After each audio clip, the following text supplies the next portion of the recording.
વડોદરામાં સગાઈ થાય તે પહેલાં યુવતીની છેડતી કરી. વડોદરામાં એક યુવક અને યુવતીની સગાઈ નક્કી થઈ હતી. જો કે સગાઈની વિધિ થાય તે પહેલાં જ અંગૂઠી બાબતે બંને પક્ષો વચ્ચે બોલાચાલી થઈ હતી. આ સામાન્ય વિવાદે એટલું ઉગ્ર સ્વરૂપ ધારણ કર્યું કે યુવક પોતાનો પિત્તો ગુમાવી બેઠો.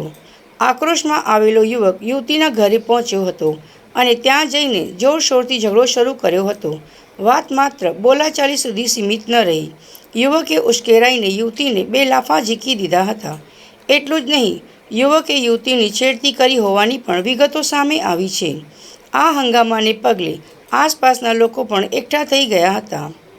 યુવકનું આ હિંસક અને અસભ્ય વર્તન જોઈને યુવતીએ તાત્કાલિક મોટો નિર્ણય લીધો.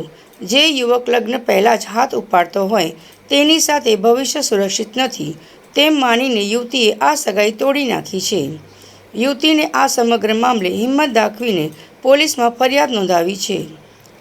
યુવતીએ યુવક વિરુદ્ધ મારપીટ અને છેડતીની કલમો હેઠળ ગુનો નોંધાવ્યો છે. પોલીસે ફરિયાદના આધારે યુવકની અટકાયત કરવાની તજવીજ હાથ ધરી છે અને કાયદેસરની કાર્યવાહી શરૂ કરી છે. આ કિસ્સો સમાજ માટે એક લાલબત્તી સમાન છે. સગાઈ કે લગ્ન જેવા પવિત્ર સંબંધોમાં જ્યારે સન્માન જ ન જળવાય ત્યારે આવા સંબંધોનો અંત આવવો જ યોગ્ય છે.